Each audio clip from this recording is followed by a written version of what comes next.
हे जीअं हे मुल्क था हलाइनि ईअं घर बि न हलाइबो आहे. डेट टू GDP तव्हां रेशो ॾिसो, मुंहिंजे ख़्याल में 82% कुझु ईअं आहे. माना जेकॾहिं आउं 100 रुपया कमायां, 82 रुपया मूं ते उधार हुजे, उन करे हुजे जो आउं हथियारनि जो शौक़ीन आहियां, ऐं पोइ घर में जेको मूंखे अटो वठी ॾियणो आहे उहो वरी आउं पिनी अटो वठी ॾियां ऐं चवां हथियार पायां जेके आहिनि, उहो कोन कंदुसि. ऐं जहाज़ वठी बीहारे छॾियां ऐं माण्हुनि खे अची ॾेखारियां त ॾिस केॾा ज़बरदस्त मूं जहाज़ वरिता आहिनि. हिकिड़ो कलाकु F-16 अगरि एयर में रहे थो त हुनखे $25,000 जो फ्यूल थो खपे. उहे हिननि वटि आहिनि छा? कलाक बि हवा में नथा बीहारे सघनि हुनखे. दुनिया खे ॾेखारण लाइ 23 मार्च जी परेड खां वरी केॾा ज़बरदस्त हथियार आहिनि मूं वटि. पैसा कोन्हनि, हींअर बि कोन्हनि.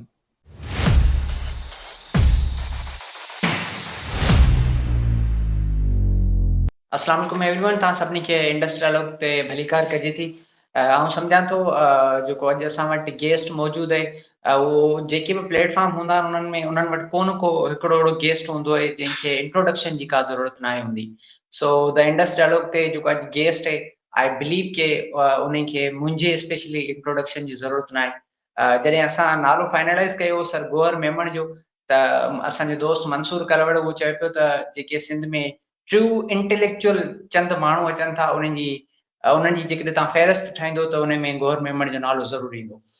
पाण उस्ताद रहिया आहिनि सिंधी यूनिवर्सिटी में, लिखंदा रहंदा आहिनि ऐं ख़ासि तौर ते जॾहिं फेसबुक ते लिखंदा आहिनि त नौजवान उनखे ॾाढो गौर ऐं फ़िक्र सां पढ़ंदा आहिनि. सो लाॻापियल रहिया आहिनि सियासी तंज़ीमुनि सां पिणु, ऐं मुसलसिल जेको आहे जदोजहद में रहिया आहिनि.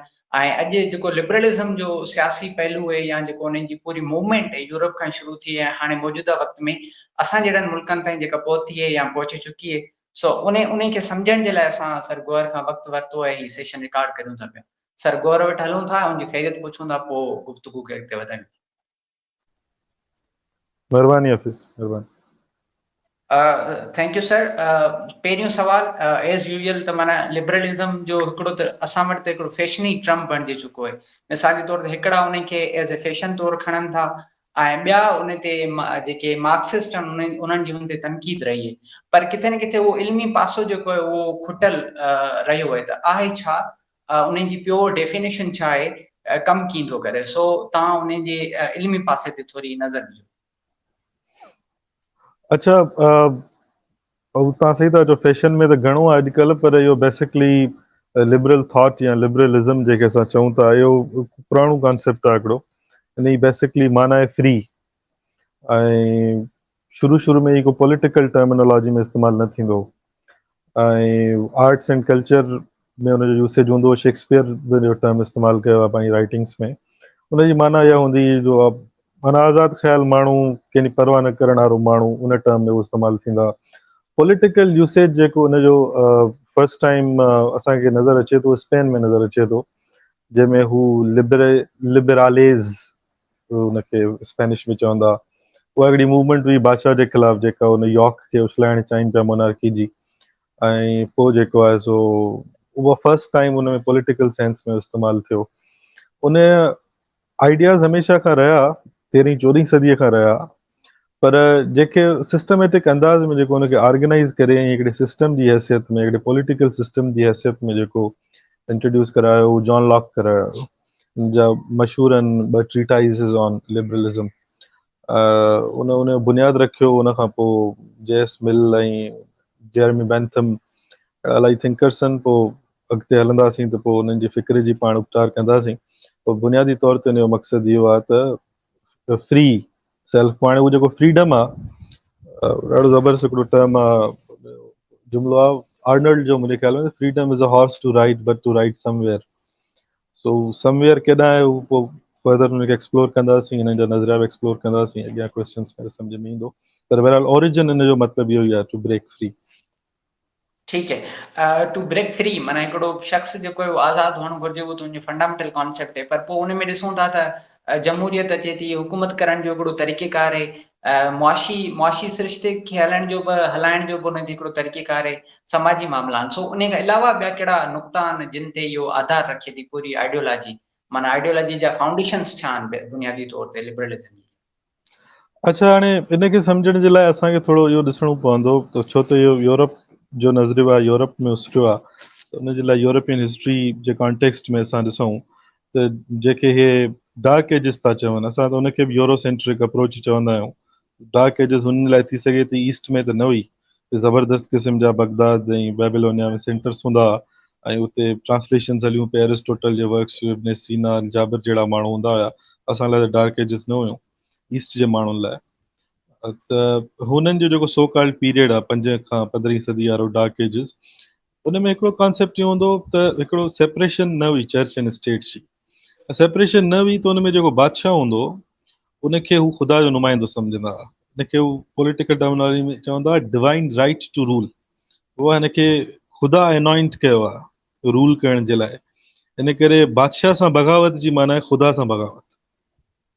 ऐं डी फैक्टो हेड हूंदो चर्च जो जेको बादशाह हूंदो, बल्कि इंग्लैंड जो मोनार्क अञा ताईं हेड हूंदो आहे चर्च ऑफ इंग्लैंड जो। सो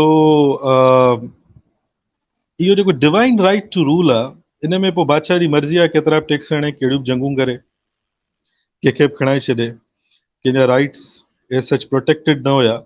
हाणे इहो जेको कॉन्सेप्ट हुयो इहो वॾेर खे रूल वारो, जंहिंमें उनजी जेल बि पंहिंजी, उनजो कानून बि पंहिंजो, जिते खपे ॾंड मड़े छॾे, जेके खपे जेका शइ कराए, उहो जागीरदारी सां अकोमोडेट करे पियो। पर जॾहिं हिकिड़ी ट्रेडर क्लास ठहे थी, मैन्युफैक्चरिंग वधे थी, आर्टिस्ट गिल्ड्स खां इंडस्ट्रीज़ जी तरफ़ मामिलो वञे थो, हिकिड़ी अहिड़ी क्लास प्रोड्यूस थिए थी जंहिंखे नुक़सान थो थिए। मिसाल तौर ते अगरि हिकिड़ो वापारी कमाए पियो, हुनखे ओचितो हुकुम अची वियो त बाबा हाणे एतिरा पैसा जब असांखे जंग करणी आहे, हुनजो त लुड़ी वियो सॼो मामिलो। या कंहिंखे बि जेको आहे सो हुननि खणाए छॾियो, हुनखे पंहिंजी बॉडी ते को बि रूल कोन्हे, जेका शइ खपे उहा पई कजे, त उहो एज सच अकोमोडेट न पिया करे सघनि। स्पेशली फाइनेंशियल पावर्स ते हिननि जो ॾाढो हूंदो। हीअ जेके थिंकर्स हुया, जॉन लॉक बेसिकली, हाणे छो त तसलुत टुटे पियो, मज़हबी तसलुत टुटे पियो, जेको चर्च जो तसलुत आहे उहो टुटे पियो, ऐं प्रोटेस्टेंट रिफॉर्मेशन बि असां ॾिसूं था जर्मनी में हुन टाइम में अचे पई। हिननि बेसिकली चवणु इहो शुरू कयो त बाबा जेको डिवाइन राइट्स टू रूल आहे उहो प्रॉब्लमेटिक आहे। छो त हाणे चर्च जो तसलुत टुटे पियो न, साइंस अची, प्रिंटिंग प्रेस अची वई, फैलजनि पिया ख़्याल, रेनेसां में इहे सभु शयूं थियनि पियूं। पोइ हिननि चयो त बाबा जेका सोसाइटी ऑर्गेनाइज़ थींदी उहा रेशनल बुनियादुनि ते थींदी, ऐं गवर्नमेंट बि रेशनल बुनियादुनि ते ऑर्गेनाइज़ थींदी, ऐं माण्हू जेको आहे उहो हाणे पंहिंजो फ़ैसिला पाण कंदो। उन में जेके मूं तव्हांखे पहिरीं ॿुधायो, ॿ फ़ैसिला अहम आहिनि। हिकिड़ो त ख़र्च कहिड़ो ऐं किथे थींदो उहो, ॿियो त प्रोटेक्शन जेका सिक्योरिटी जी आहे उहा माण्हुनि वटि पंहिंजी हुअणु खपे। सो ही जेको लॉक जा ट्रीटाइज़िस हुआ, हुन में हिकिड़ो त उहो जेको फ्यूडलिज़म विद इन यूरोप हो, उन ते ज़बरदस्त क़िस्म जी क्रिटिक हुई। ॿिए पासे इहो त हुनजो डिवाइन राइट्स टू रूल हाणे नथो ॾेई सघिजे, ऐं इन्हनि थीरीज़ जी बेसिस ते, ऐं लाज़मी ॻाल्हि आहे ईअं कोन्हे त केरु ख़िलाफ़ु ॻाल्हाए त हुनखे तव्हां खणाए छॾियो। जॉन स्टुअर्ट मिल हूंदो, हुनजो ॾाढो मशहूरु आहे लिबर्टी द एसे। हू चवंदो त जेकॾहिं मेजॉरिटी हिकिड़ो ओपिनियन रखे थी ऐं सिर्फ़ु हिकिड़ो माण्हू ॿियो ओपिनियन रखे थो, तॾहिं मेजॉरिटी जस्टिफाइड न हूंदी हुन हिकिड़े माण्हू खे साइलेंस करण में। उनखे भरपूर हक़ आहे त हू पंहिंजो आवाज़ु रखे, पंहिंजी ॻाल्हि करे। फ्रीडम ऑफ स्पीच हुनखे हुअणु खपे, फ्रीडम ऑफ असेंबली हुअणु खपे, फ्रीडम ऑफ पॉलिटिक्स हुअणु खपे। हाणे इन में पोइ असां ॾिसूं था त इहे जेके पुराणियूं बादशाहतूं आहिनि, इहे रिसीट थियणु शुरू थींदियूं। फर्स्ट जेको लिबरल रेवोल्यूशन हे चवनि था 1688 आई थिंक में, जेको ग्लोरियस रेवोल्यूशन इंग्लैंड में हो, जी जी, जंहिंमें इहो चार्ल्स टू खे जेको आहे सो the seed space to the English parliament वजूद में अचे थी, त हाणे हे फ़ैसिला कनि। ऐं इन खां पहिरीं बि ॾाढो हिकिड़ो ज़बरदस्त कमु थिए थो। आई थिंक 1630 में ओलिवर क्रॉमवेल थ्रो करे थो मोनार्की खे, त पोइ ओलिवर क्रॉमवेल जेॾी महिल हुनखे परसिक्यूट थो करे न बादशाह खे, उहो बि ॾाढो ज़बरदस्त किस्सो आहे। यानी कि चार्ल्स वन खे परसिक्यूट था कनि, त हुन खां सवाल जज इहो थो करे त किंग जेको आहे सोर्स ऑफ लॉ आहे। हाणे तव्हां सोर्स ऑफ लॉ खे कोर्ट ऑफ लॉ में परसिक्यूट कीअं कंदो? उते जेको बिल्कुलु हुनजो वकील आहे क्रॉमवेल जो, हू चए थो त Charles as a person and office of the king of England ॿ डिफरेंट शयूं आहिनि। ऐं office of the king of England खे परसिक्यूट कोन पियो कयां, चार्ल्स खे परसिक्यूट पियो कयां। ऐं पोइ हू वाकई परसिक्यूट थी वञे त हुनखे बिहेड कनि था चार्ल्स वन खे। ऐं जेमहिल फ़ैसिलो अचे थो ऐं जेॾीमहिल ही आर्ग्यू पे कंदो हूंदो आहे, जेम्स नालो हूंदो आहे हुन वकील जो, त हुनखे पोयां खां चार्ल्स डंडो भणंदो आहे, छा पियो करीं छा पियो करीं। अनइमेजिनेबल आहे ह्यूमन हिस्ट्री में त बादशाह खे तव्हां कोर्ट जे अंदरि प्रोसिक्यूट कयो। जेमहिल फ़ैसिलो अची थो वञे त क्रॉमवेल खिले थो, अञा त इंग्लिश में इस्तेमालु कंदा आहिनि क्रॉमवेल्स लाफ्टर, जे तव्हां इम्पॉसिबल शइ करे वेझो न, त हू खिलंदो पिया, हे असां छा करे रहियो, माना बादशाह जी कोरठुनि मां बादशाह जो तख़्तो खणी अचियो थी, पोइ हुनखे बीहेड था कनि। ऐं क्रॉमवेल जो दौरु अचे थो, पर 1861 में उहो वरी रिस्टोर थी वञे मोनार्की। पर बहरहाल 1688 में उहो फर्स्ट टाइम जेको अचे थो त बादशाह खे हाणे डिवाइन राइट टू रूल कोन्हे, हाणे कॉन्स्टिट्यूशन जेको आहे उहो मामला पंहिंजा तय कंदो। जेको मूं तव्हांखे ॿुधायो त करंट उनजो हले पियो। ॿियो हिकिड़ो ज़बरदस्त थिंकर हो, हाणे बादशाह आदिल बि हो, बादशाह फाइनेंसिस बि ॾिसे, बादशाह लॉ बि ठाहे, माना legislative functions, executive functions, judicial functions, उहे एन अथॉरिटी ऑफ किंग में जेके आहिनि सो पोज़ आहिनि। उहे हेगल मोनार्की खे या डेस्पोटिज़म खे डिफाइन करे चवंदो त only one is free, so one was free, हू फ्री हो, अकेलो माण्हू। हिननि हाणे अची चयो त बाबा सिर्फ़ु अकेलो माण्हू फ्री न हूंदो, सोसाइटी एज़ सच फ्री हूंदी। ऐं पोइ जेरेमी बेंथम ऐं मॉन्टेस्क ॾाढा इम्पोर्टेंट फिलोसोफर्स आहिनि जेके सेपरेशन ऑफ पावर्स ॿुधाईंदा, त भई एग्जीक्यूटिव अलॻि फंक्शन कंदी, जुडिशरी अलॻि फंक्शन कंदी, लेजिस्लेचर अलॻि फंक्शन कंदो। ऐं उनखां पोइ तव्हांखे हिकिड़ी चेन नज़र अचे थी 1776 में अमेरिका जो रेवोल्यूशन अचे थो, जेको बि लिबरल रेवोल्यूशन आहे। 1789 में फ्रांस में अचे थो। ऐं पर हिन ॿिन्ही डिक्लेरेशन में तव्हां ॾिसंदो जेका डिक्लेरेशन ऑफ इंडिपेंडेंस आहे 1776 में यूनाइटेड स्टेट्स में, ऐं जेका फ्रांस में आहे 1789 में जेको रेवोल्यूशन अचे थो, ऐं हुन में जेको चार्टर हुननि जो rights of the man and citizen, हुन में फ्री स्पीच ऐं पॉलिटिकल पार्टिसिपेशन इहे सभु शयूं अचनि थियूं। पर इन सॼी जेको फ्रंट ते असांखे ॾाढी हिकु ख़ूबसूरत ॻाल्हि लॻे थी, हुनजे अंदरि पोइ हिकिड़ी ॿी ॻाल्हि बि आहे जेको फ्रेंच चार्टर में बि लिखियलु आहे ऐं अमेरिकन चार्टर में बि आहे, त राइट टू प्रॉपर्टी जेको आहे न, उहो इनवायोलेबल राइट आहे सिटीज़न जो, इनवायोलेबल आहे, उनखे तव्हां वायोलेट करे ई नथा सघो, उहो उनजो राइट आहे, त उहो जेको आहे सो प्रॉपर्टी रखंदो, स्टेट जेको आहे उनजी उहा प्रॉपर्टी जेका आहे सो प्रोटेक्ट कंदो। हितां खां पोइ अॻियां कहिड़ा मामला था थियनि, पोइ तव्हां अॻिते हलंदो त डिस्कस कंदासीं। बिल्कुलु बिल्कुलु ईअं कल्ह हिकिड़े दोस्त जॾहिं तव्हांजी बहस शुरू थियो त मूंखे चईंदा लिबरलिज़म छा आहे, मुंहिंजो right to life, liberty and property. So इहो हिकिड़ो सम्झो त कैपिटलिज़म जो ई हिकिड़ो हिसो आहे, पासो आहे, सियासी पासो आहे। So capitalism as a economical theory उहो हिकिड़ी सम्झो त बराबरी जे बुनियादनि ते न आहे, राइट टू प्रॉपर्टी जे बुनियादनि ते उहो कमु करे थी। ऐं राइट टू प्रॉपर्टी जेका आहे उहो ज़ाहिरी ॻाल्हि आहे पूरे समाज में या पूरी जेका कम्युनिटी आहे उन में उहो बराबरी, मुआशी बराबरी जेका आहे उहो क़ाइमु नथी थी सघे। ऐं लैंडन चयो त मुआशी बराबरी खां सवाइ ॿी जेका समूरी बराबरी जी तव्हां ॻाल्हि करो था, सियासी बराबरी हुजे या पॉलिटिकल राइट हुजे, उहो पॉसिबल ई न आहे। सो इन मुआशी बराबरी खां सवाइ जेको लिबरलिज़म सियासी बराबरी जी ॻाल्हि करे पियो, छा इहो पॉसिबल हुई या जस्ट नारे जे हद ताईं इहे ॻाल्हियूं? हा, इहा इम्पोर्टेंट ॻाल्हि आहे। हाणे फर्स्ट में असां हुनजो ट्रेस कयो न, जेके पॉलिटिकल ओरिजिन्स आहिनि हुनजे थॉट जा। हाणे कैच हिननि जो हिते आहे, चवंदा आहिनि devil is in the detail. Catch हिननि जो आहे इकोनॉमिक साइड ते असां चऊं था न, हाणे इकोनॉमिक साइड ते लिबरलिज़म जा ॿ टे वारा थिंकर्स आहिनि जेके फाउंडेशनल थिंकर्स चवंदा आहिनि, ऐं पंहिंजे दौर जा हिकिड़ो प्रोग्रेसिव थिंकर्स हुया, पर हुनजे अंदरि पोइ डिटेल्स ॾिसबो। मिसाल तौरु Adam Smith wealth of Nations लिखियो, ज़बरदस्त किताब हो पंहिंजे टाइम जो, थोरो हुनखे टाइम में रखी ॾिसजे त उहो टेक्स्ट असांखे प्रोग्रेसिव बि लॻंदो, पर ऑब्वियसली हुनजी हिकिड़ी एक्सपायरी डेट बि आहे। ऐं रिकार्डो से हिकिड़ो हूंदो हो थिंकर फ्रांस में। हाणे Adam Smith wealth of Nations में लिखियो, त हाणे इहो जेको वेल्थ ऑफ नेशंस लिखिजे पियो न, त हिन में थोरो सम्झण जी ज़रूरत आहे त मर्केंटाइल कैपिटलिज़म मां जान छॾाइण जे लाइ लिखियो वञे पियो। हाणे मर्केंटाइल कैपिटलिज़म इहो हूंदो रूल्स फॉलो न थींदा। मिसाल जे तौर ते जेकॾहिं इंग्लैंड ट्रेड करे पियो, त इंग्लैंड कोशिशि कंदो त उन जा प्रोडक्ट्स वधि में वधि सेल थियनि ऐं हू ॿाहिरि जा प्रोडक्ट्स ख़रीद न कंदो एतिरा। हाणे जेकॾहिं हू पंहिंजा प्रोडक्ट्स एक्सपेंड करणु चाहे पियो ऐं ॿाहिरी प्रोडक्ट्स खे नुक़सानु पहुचाए पियो, त पोइ फ्री कॉम्पिटिशन न थियो। जेकॾहिं मर्केंटाइल कैपिटलिज़म जे अंदरि हू पंहिंजा नेशनलिस्ट इंट्रस्ट जेके आहिनि सिर्फ़ु उन्हनि खे सर्व करणु चाहे पियो ऐं कैपिटल खे हुते रिस्ट्रिक्ट करणु चाहे पियो, ॾिसो सरमायो जेको आहे न, मार्क्स चवंदो बाय डेफिनेशन हुनखे एक्सपेंड करिणो आहे। एक्सपेंड नथो थिए त पोइ हू बेसिकली पंहिंजो मक़सदु विञाए वेहे थो। Obviously, चुकण if ji you do not ख़तम थी associate वेंदी। if you do not associate multiplication and profit with it, it cannot withstand. So ही mercantile capitalism जेको न उन में पोइ monopoly creates थींदियूं, monopoly create थींदियूं त पोइ उन में लाज़मी competition खे धचको लॻे थो। उन में हुन लिखियो त competition जेको आहे या नेगेटिव शइ न आहे, competition पॉज़िटिव शइ आहे, मार्केट खे फ्रीली जेको आहे सो वर्क करणु खपे ऐं जेतिरो कॉम्पिटिशन सुठो थींदो ओतिरी इनोवेशन जेका सुठी हूंदी। इनविजिबल हैंड ऑफ मार्केट जेको आहे इहो बेसिकली शयुनि खे बहितर नमूने खणी ईंदो। शइ खपजंदी हुनजी जंहिंजी सुठी हूंदी। इन में पोइ इहो क्वेश्चन बि प्रोड्यूस थियो त हाणे प्रॉफिट खे मैक्सिमाइज़ करण जे लाइ त इहो ज़रूरी आहे त वर्कर जा वेजिस घटि हुजनि, पर मसइलो इहो थो थिए जो वर्कर जो वेज घटि थिए थो त पोइ क्वालिटी ऑफ वर्क जेका आहे सो डैमेज थी थिए। उन में मुंहिंजे ख़्याल में द रिकार्डो जो कॉन्सेप्ट आहे आयरन लॉ ऑफ वेजिस।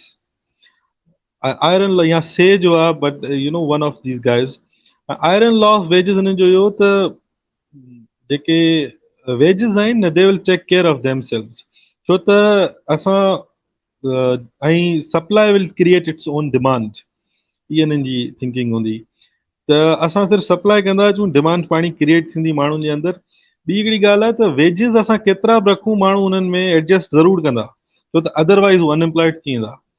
इन करे पंहिंजो मैक्सिमाइज़ करिणो आहे प्रॉफिट कैपिटलिस्ट लाइ ऐं हे जेके आहिनि सो पंहिंजो वेजिस जेके आहिनि पंहिंजा अकोमोडेट कंदा पिया।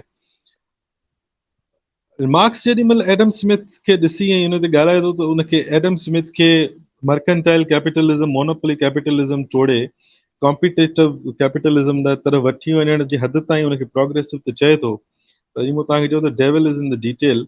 ऐं पोइ जॾहिं वेजिस जी ॻाल्हि अचे थी ऐं पोइ ॿियनि शयुनि जी ॻाल्हि अचे थी त पोइ ऑब्वियसली उते प्रॉब्लम्स थियनि था। त बहरहाल इकोनॉमिक आउटलुक पोइ हुननि जो इहो बीहे थो फ्री मार्केट वारो लेसे फेयर कैपिटलिज्म जेके चवंदा आहिनि। ठीक है। सवाल मुंहिंजो इहो त छा उहो अणबराबरी क्रिएट करे थो ऑब्वियसली, सो उहो अणबराबरी जे हूंदे कीअं पॉसिबल आहे ह्यूमन जेको सोसाइटी जी बराबरी? एग्ज़ैक्टली। हाणे इन ते जेॾी महिल ईंदासीं न त पोइ हाणे मिसाल जे तौर ते तव्हां इहो त चई छॾियो त राइट टू प्रॉपर्टी सभिनी खे आहे, सभिनी वटि प्रॉपर्टी आहे समाज में।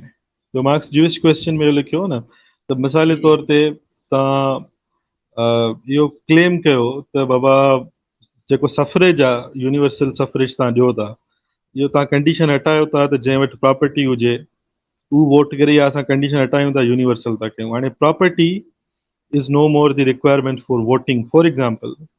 पोइ मार्क्स चए थो जेकॾहिं ईअं कयो था त पोइ इन सां छा प्रॉपर्टी लेस माण्हू खे जेको तव्हां वोट करण जो हक़ु ॾियो था, इन सां अबोलिशन ऑफ प्रॉपर्टी थी जा ग्राउंड ते सिमिलर सिचुएशन रही। तव्हां इहो चई छॾियो त बसि सेक्युलर स्टेट में जेको आहे सो मज़हब जो को बि अमल दख़ल न हूंदो, पर छा तव्हां माण्हू खां मज़हब खसियो छा? चई छॾियो त प्रॉपर्टी अमल दख़ल न हूंदो पॉलिटिक्स में, त तव्हां माण्हू खां प्रॉपर्टी पंहिंजो खसे छॾी छा? प्रॉपर्टी त ग्राउंड ते मौजूदु आहे, पेपर ते तव्हां केतिरो कमु कयो हेठि त कमु न थींदो। ऐं हिकिड़ी अंडरस्टूड ॻाल्हि आहे, जेॾी महिल तव्हां इहो था चओ त असां प्रोग्रेस जी तरफ़ वञूं पिया ऐं तव्हां बादशाह जो यॉक गले मां उछलाए फिटो था कयो, डिवाइन राइट टू रूल नथा कयो, पोइ पार्लियामेंट में तव्हांजा ट्रेडर्स ऐं इहे सभु ॼोरूं अची कैपिटलिस्ट ऐं सनतकारनि जो वेही रहनि थियूं, इन मां पोइ हेठी माण्हुनि खे छा मिलियो?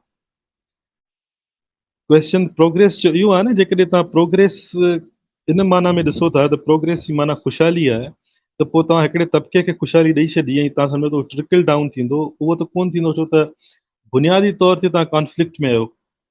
तव्हांजो प्रॉफिट डिपेंड करे थो त तव्हांजो वेज लेबर जेको मूं आयरन लॉ ऑफ वेजिस जी ॻाल्हि कई घटि हुजे, ऐं इहो इनहेरेंट कंट्राडिक्शन बि त आहे न कैपिटलिज़म में। मिसाल जे तौर ते पघार घटि रखबा त फ़ाइदो वधीक थींदो, ईअं आहे, पर जी जी अगरि पघार घटि रखबो त पोइ ख़रीदारी केरु कंदो? ऑब्वियसली। ख़रीदारी अगरि न थींदी त पोइ मार्केट लिक्विडेशन थींदी। इन करे inherent with in this system, इहो मार्क्स इन करे चवंदो आहे उन वण ते वेठा आहिनि जेको पाण कटींदा पिया आहिनि। इन करे हर 30 साल 40 सालनि में तव्हां ॾिसंदा हुननि जा क्राइसिस जेके आहिनि ईंदा पिया आहिनि। ऑब्वियसली जेकॾहिं फ्रीडम ऑफ ट्रेड ॾींदसि, फ्री ट्रेड पॉलिसीज़ हूंदियूं, पोइ पार्लियामेंट खे उहे ई माण्हू हलाईंदा न, पोइ हेठि जेके ऑब्वियसली वर्कर्स आहिनि उन्हनि जो छा थींदो? तव्हां हुन मां तव्हांखे ॿ टे मिसाल जे तौर ते हे चवंदा वॾा चैंपियन आहिनि फ्रीडम ऑफ स्पीच जा आहिनि सभिनी जा, 1789 में फ्रेंच रेवोल्यूशन अचे थो, इंग्लैंड वारा परेशान थी था वञनि त भाई हेॾो सारो टेरर ऐं ब्लड रॉबेस्पियर जेको आहे सो असां ते वॾो ज़ुल्म करे छॾियो, एक लॉस था पास करण, तव्हां लॉस ॾिसो, ट्रेचरस प्रैक्टिसिस एक्ट इंग्लैंड में लॉ थो पास थी। ट्रेचरस प्रैक्टिसिस कीअं आहिनि, तव्हां रैली कढी वेज असां वधायो, ट्रेचरस प्रैक्टिस आहे। एलियन एक्ट, को बि अहिड़ो माण्हू जेको असांखे लॻो त अंग्रेज़ न आहे फ्रांसीसी आहे हिते डफेड़ फिरण आयो आहे, उनखे ॿधी छॾियो, उनखे बि इंग्लैंड मां कढी छॾियो। इन क़िस्म जा laws so called liberal state में जेके आहिनि सो इन्हनि इंट्रोड्यूस कराया हुआ। उते हिकिड़ो इलाइक़ो हो पीटर समथिंग जो नालो, उते इन्हनि रैली कढी मुंहिंजे ख़्याल राइट टू वोट लाइ मज़ूरनि, ऐं 1819 में उन्हनि ते इन्हनि क्रैक डाउन करे मैसेकर करे इन्हनि खे पंहिंजो मारे छॾियो माण्हुनि खे, सिग्निफिकेंट कैजुअलिटीज़ उते कयूं। उनखे पोइ इहे नेपोलियन वारो वाटर लू हूंदो हो न, पोइ उन्हनि खे वरी इहे सार्केस्टिकली चवंदा पीटर लू हिननि कयो 1819 में। ऑब्वियसली तव्हां जेॾी महिल बि इहे ॻाल्हियूं कयो था ऐं प्रोग्रेस जी तरफ़ अचो था त तव्हां you are talking about the progress of the few. जेको हेॾो सारो यॉर्क एक्ट हेठि वेठल आहे, बुनियादी तौर ते मार्क्स जो कंट्राडिक्शन हिन सां इहो ई हो न, त हैप्पीनेस जेका आहे उनजी जेके तव्हां ॻाल्हि कयो था, त पोइ ही हैप्पीनेस फॉर द फ्यू आहे न, इहो त फ्रीडम फॉर द फ्यू आहे at the cost of the exploitation of others. इहो जेको परपीचुअल क्लास कॉन्फ्लिक्ट आहे उन में पोइ लाज़मी ॻाल्हि आहे इनक्वालिटी प्रोड्यूस थिए थी, उहे इंडस्ट्रियल मसइला बि थियनि था जेके रिफ्लेक्टिव थियनि था लिटरेचर में। जेॾे लिबरलिज़म ऐं इंडस्ट्रियलिज़म जो जेको दौरु आहे उन में तव्हां इंग्लिश लिटरेचर पढ़ो, इन चार्ल्स डिकिंस ऐं इन क़िस्म जा जेके बि राइटर्स आहिनि, हिकिड़ो ज़बरदस्त एसेइस्ट बि हूंदो चार्ल्स लैम्ब, इन्हनि जा असां जेॾी महिल एसेस पढ़ूं था त असांखे इवन जॉर्ज बर्नार्ड शॉ जा एडवांस्ड हुन में इंडस्ट्रियल सोसाइटीज़ जा असां जेॾी महिल लेख पढ़ूं था त असांखे ख़बर पए थी हिकिड़ी केॾी इंडिविजुअलिस्टिक, एव स्कॉट फिट्सजेराल्ड जा नॉवेल्स, ग्रेट गैट्सबी जहिड़ा जेके आहिनि जो रॉयलिस्ट उन्हनि जे लाइ हिकिड़ी अहिड़ी ॼोरुनि वारी सेल्फ सेंटर्ड इंडिविजुअलिस्टिक हिकिड़े अहिड़े मुआशिरे खे जनमु ॾियनि था जंहिंमें हिकिड़ी एटमाइज़ेशन सोसाइटी जी थी वञे थी, न्यूक्लियर फैमिलीज़ में रहणु शुरू कनि था, इंसान खां जेको आहे न उनजो दग उनजी डायरेक्शन कसजी वञे। ऑब्वियसली जेको तव्हांजो so called freedom of spirit आहे, जंहिंमहिल उन सां गॾु उनजो counterpart freedom of property त आहे। फ्रीडम ऑफ प्रॉपर्टी जो मक़सदु इहो आहे constant wage contradiction which obviously results into class conflict and ultimately class degradation. बिल्कुलु ईअं सर, तव्हां समूरी ॻाल्हि कई, माना इहा जेका पॉलिटिकल डेवलपमेंट थिए थी या इकोनॉमिकल डेवलपमेंट थिए थी, उहो उन जो सॼो दारोमदार वेस्ट सां आहे। त ही जेकी ईस्टर्न सोसाइटीज़ हुयूं, इन्हनि छा पे कयो, माना इन्हनि जो को ख़ासि कंट्रीब्यूशन न आहे। मिसाल जे तौर ते हिते जा जेके माण्हू ॾिसूं था ॼण उन्हनि जो पॉलिटिक्स सां को तालुक न आहे, सो इन सेम टाइम जी हितां जे माण्हुनि खे तव्हां कीअं था ॾिसो, त उन्हनि जे अंदरि छा कहिड़ियूं मूवमेंट्स हुयूं, कहिड़ियूं तहरीकूं हुयूं, कहिड़ा जेके उहा नवां लाड़ा हुआ? ॾिसो, उन में हिकिड़ी ॻाल्हि डिस्टिंक्शन करणु अहम आहे। जीअं हो ॾिसनि था न ईस्ट खे, असां उहो न ॾिसूं। मिसाल जे तौर ते हेगल जहिड़ो फिलोसोफर बि जेॾी महिल कैटेगराइज़ करे थो हिस्ट्री खे, चए थो त हिकिड़ी जेको आहे सो ग्रीको रोमन तहज़ीब आहे, हिकिड़ी जर्मन क्रिश्चन तहज़ीब आहे, हिकिड़ी ओरिएंटल हिस्ट्री जी जेका आहे सो ट्रेडिशन आहे। उन ओरिएंटल ट्रेडिशन आहे त माना उन में चाइना बि अची वियो, उन में जापान बि अची वियो, उन में हिंदुस्तान बि अची वियो, उन में मिडल ईस्ट बि अची वियो। तव्हां मूंखे ॿुधायो जेको एडवर्ड सईद जी लेटर क्रिटिक बात, इहे सभु हिकिड़ियूं सोसाइटीज़ आहिनि छा? डिफरेंट सोसाइटीज़ आहिनि, उन्हनि जा पंहिंजा कैरेक्टरिस्टिक्स आहिनि, उन में पंहिंजूं डेवलपमेंट्स आहिनि। ऐं मूं तव्हांखे ॿुधायो त डार्क एजिस हिननि जे लाइ हूंदियूं, ईस्ट में त हू ज़बरदस्त क़िस्म जी डेवलपमेंट कनि पिया न, बसरा जहिड़ा, बगदाद जहिड़ा, कायरो जहिड़ा शहर, ट्रांसलेशन्स थियनि थियूं, एनलाइटनमेंट आहे। इस्लामिक रिवाइवलिज़म जूं तहरीकूं बि हलनि थियूं, जंहिं टाइम ते लिबरलिज़म हले थो न।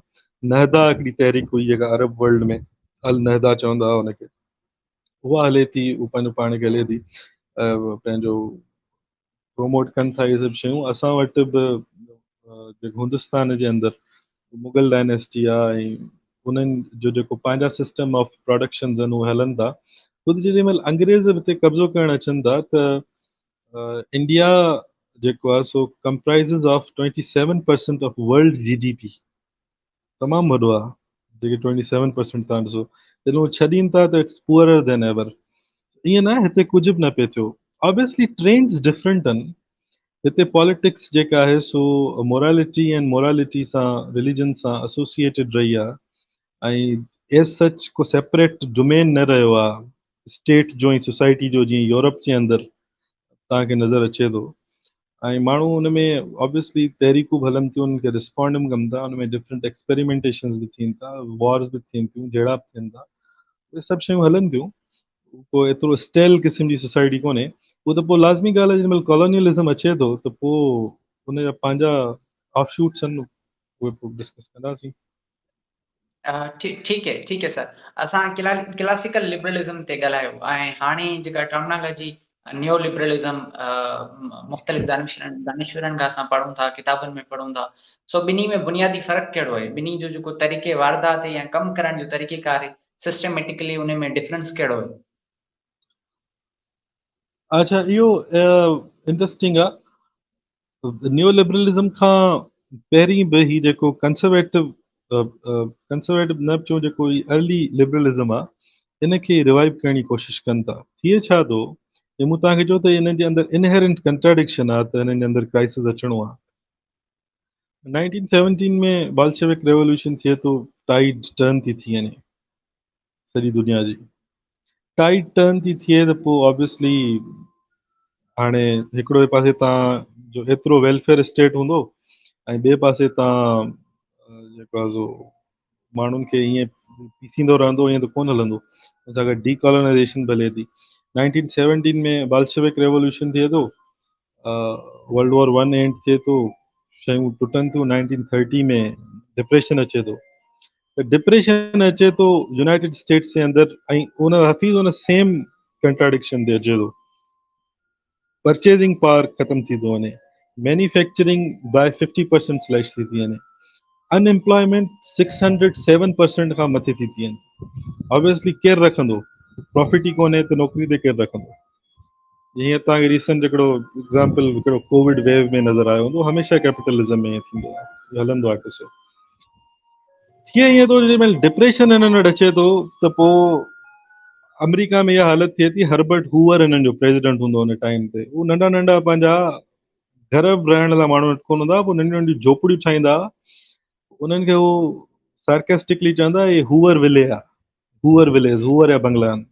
हे जेके बि लाइन सां झोपड़ियूं ठहियूं पियूं हूंदियूं, उनखे चवंदा हे हूवर विलेज आहिनि. ऐं फ्रैंकलिन डी रोसवेल्ट अचे थो, न्यू डील इंट्रोड्यूस थो कराए 1934 में. न्यू डील में जेके आहिनि so basically social safety nets ऐं वेलफेयर जा मेयर्स इंट्रोड्यूस कराइनि. हाणे हिन जेको डिप्रेशन आहे, हिन खे एनालाइज़ कंदे जॉन मैकयार्ड कीन्स, जेके असां कीनेसियनिज़म या कीनेसियन इकोनॉमिक्स बि चऊं था, माना न्यू लिबरलिज़म खां पहिरीं असांखे कीनेसियन इकोनॉमिक्स मिले थी, which was the reform with in liberalism. हाणे हिननि बेसिकली चयो पिए, जेके एंशियंट हिननि जा ट्रेडिशनल थिंकर्स हुया, त बाबा गवर्नमेंट जेका आहे उहा फ्रीली माण्हू इलेक्ट कनि पंहिंजी जॻह ते, पर जेको इकोनॉमिक स्फेयर हूंदो उन में गवर्नमेंट इंटरवीन न कंदी. इकोनॉमिक स्फेयर खे, इकोनॉमिक एक्टिविटी खे खुलो छॾिबो. पंहिंजो कीन्स अची हिननि खे चए थो त पोइ जेका ही तव्हांजी लिक्विडेशन थिए थी या हिन क़िस्म जो जेको रिसेशन अचे थो, इन मां तव्हांखे उहो बेल आउट कहिड़ी शइ कंदी? जेकॾहिं तव्हां वटि मिसाल तौर ते कमु करण जो कोन्हे, मैन्युफैक्चरिंग कोन्हे, पोइ इहे जॉब्स बि त गवर्नमेंट खे पैदा करणियूं आहिनि. मिसाल तौर ते जेकॾहिं गवर्नमेंट हिकिड़ो पंहिंजो प्रोजेक्ट इंट्रोड्यूस कराए छॾियो, हाईवेज़ ठाहिणा आहिनि. पोइ हाईवेज़ ठाहिणा आहिनि त पोइ हाईवेज़ ठाहिण जो सामान बि खपे, हाईवेज़ ठाहिण जे लाइ लेबर बि खपे, पोइ वरी इंडस्ट्री हली पवंदी. इन जे करे गवर्नमेंट इंटरवेंशन एतिरी हद ताईं थींदी जो घटि में घटि the sphere of economy keeps running. Number 2, जेको टैक्सेशन सिस्टम आहे उनखे थोरो रिफॉर्म कजे. जेके रिच क्लासिस आहिनि या जेके वेल अर्निंग क्लासिस आहिनि, उन्हनि खे टैक्स करे थोरो घणो पैसो हेठि लाहिजे. इहा कीनेसियन रिफॉर्मिस्ट तहरीक जेका हले थी. ऐं ऑब्वियसली हिकिड़े पासे सोवियत स्टेट आहे, त वर्ल्ड वॉर 2 खां पोइ इंग्लैंड जे अंदरि बि इहे इंट्रोड्यूस कराइनि था पॉलिसी वेलफेयर जी, जेको अॼु हिननि जो सिस्टम हले थो, national health system NHS UK जे अंदरि. इहो बि हुन दौर में इंट्रोड्यूस कराइनि था. क्लेमेंट एटली जी गवर्नमेंट आहे. जेके उनखे वोट आउट था कनि पंहिंजो विंस्टन चर्चिल खे, हालांकि वार टाइम प्राइम मिनिस्टर हुनखे वोट आउट करे हे इंट्रोड्यूस कराईंदा थिए वेलफेयर पॉलिसीज़, पर हाणे हलनि त थियूं, पर वरी 1917 में हिन जी रिसेशन अचे थी, 1970s में 1970s में वरी इहा रिसेशन अचे थी, वरी उनजो सबबु इहो ई आहे। ठीकु आहे, उन्हनि रन त कयो हुनखे, पर पोइ वरी हिननि जो प्रॉब्लम थी वियो परचेसिंग पावर जो ऐं मैन्युफैक्चरिंग जो, ऐं पोइ हिननि खे वरी करिणो पियो सिस्टम। त उहा हाणे वरी छा कजे? इंट्रस्टिंगली जेको मूं तव्हांखे ॿुधायो न, दी रोसोवेल्ट्स जी जेका न्यू डील आहे, ऐं उनखां पोइ ही जेको वेलफेयर पॉलिसीज़ हलनि थियूं विद इन यूके, कुझु जवान पुट अचनि था जेके परेशान था थियनि हिननि ते, उहे ठाहिनि था हिकिड़ी सोसाइटी जेके उहे चवनि था मॉन्ट पेरेलिन सोसाइटी, MPS। उन में कुझु हमराह आहिनि जेके मिल्टन फ्रीडमैन, फ्रेडरिक हाइक, इन क़िस्म जा जेके माण्हू आहिनि जंहिंखे न्यू लिबरलिज़म जो फाउंडर्स बि चयो वञे थो। 1947 अलाए 1948 में इहे हमराह अचनि था, इहे चवनि था त असांखे ॾाढी तशवीश आहे हिन ॻाल्हि जी, जो लिबरलिज़म जा बुनियाद इहो आहे त लिबरलिज़म में जेको धंधो थींदो, जेको तिजारत थींदी, ट्रेड थींदो, प्रोडक्शन थींदी, उहा गवर्नमेंट इंटरवेंशन खां मथे हूंदी, गवर्नमेंट इंटरवेंशन खां आज़ादु हूंदी। ही जेको हिननि कीनेसियन रिफॉर्मिज़म, रूज़वेल्ट जी न्यू डील, ऐं इहो इंग्लैंड जे अंदरि जेको वेलफेयर स्टेट यूरोप जे अंदरि ठहे पियो, ऑब्वियसली डेवस्टेट थी चुको, मार्शल प्लान उन्हनि जूं इकोनॉमीज़ बि रिवाइव करे पियो ऐं सभु शयूं करे पियो। इहो असांजे लाइ ॾाढो तशवीशनाक क़िस्म जो अमल आहे। ऐं असां इहो था सम्झूं त वंस तव्हां इवेट कंदो, कलेक्टिवाइज़ेशन कंदो शयुनि जी, त इंडिविजुअलिज़म खे हानियूं रसाईंदो। इंडिविजुअलिज़म खे हानियूं रसाइण जो मक़सदु आहे लिबरलिज़म खे हानियूं रसाइणु। इन करे बजाए हिन जे जो माण्हुनि खे एतिरो तव्हां कलेक्टिव क़िस्म जी एफर्ट कयो, उन्हनि खे सभु शयूं मुहैया करे ॾियो, सोवियत स्टेट खे या सोशलिस्ट स्टेट्स खे मिमिक करे, त तव्हांखे अञा ॿियनि अंदाज़ में सोचणु खपे। 1970s में जेका रिसेशन थिए थी, उन में पोइ हिननि जूं ॻाल्हियुनि ते माण्हू वरी ध्यानु धरणु शुरू कंदा, यार इहो किसो कोन हली सघियो कैपिटलिज़म जे अंदरि रिफॉर्मिज़म वारो। इहो असां अक्सर मिसाल बि ॾींदा आहियूं, जेको रिफॉर्म विद इन कैपिटलिज़म आहे न, उहो सस्टेनेबल कोन्हे। कीनेसियनिज़म खां वॾो को रिफॉर्म न थियो आहे लिबरल कैपिटलिज़म जी तारीख़ में। पर पोइ हुन छा कयो? ऑब्वियसली हुन जे अंदरि मार्क्स वारी ॻाल्हि इनहेरेंट कंट्राडिक्शन आहे न। 1973 में आलंदे जी सोशलिस्ट गवर्नमेंट आहे चिले में, उनखे हे पंहिंजो डिसीट करे थी CIA।